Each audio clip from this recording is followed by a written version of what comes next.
Well, what we got here is your longbow. It's a very simple weapon, made famous during the 100 Years' War, the 14th and the 15th century. It's a very simple thing. It's the heart and the sapwood, the inside and the outside of the yew tree from the tree trunk. The string, it's just linen string, piece of cow horn on each end, and yet you have a weapon that can shoot one of these well over 300 paces. But look at the arrow. It has a barbed point, it's called a broadhead. Once it's inside your body, you can't pull it out. The arrow shaft, wooden, it's from the ash. Goose feathers, these are called the fletchings. In fact, the man who makes the bow is called the bowyer. The man who makes the arrow, the fletcher. The man who makes the arrow point, the arrow smith. The man who makes the string fellow. It's a very simple weapon to use.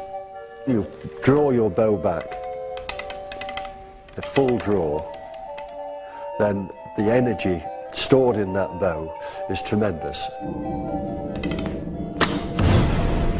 The secret of the longbow's power lies in what it's made of, a unique combination of two types of wood growing naturally within a single tree, the yew. On the outside, the elastic sapwood. On the inside, the rigid heartwood. The heartwood on its own would break, but the sapwood is a tension wood, in other words, a stretchy wood, and the sapwood stops the heartwood from breaking. I'm not so sure these longbows are quite as simple as these guys make them sound. Let's watch this guy put one together. While we do, I'll tell you a few things about the longbow. Actually, it's Wikipedia telling us all.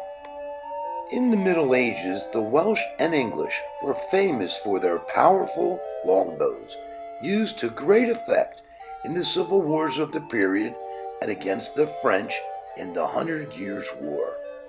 Although firearms replaced bows in warfare, wooden or fiberglass laminated longbows continue to be used by traditional archers and some tribal societies for recreation and hunting.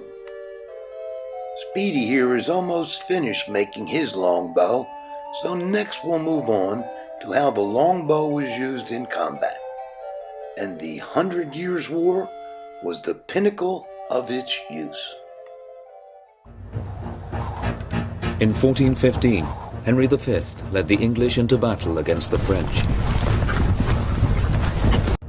Historians have always put this triumph down to the most feared weapon in Europe, England's trump card, the longbow. What gave the longbow its crucial advantage was the speed with which it could be shot. It was 4 times as fast to reload as other weapons of the time, such as the French crossbow. The longbow is not an accurate weapon as such.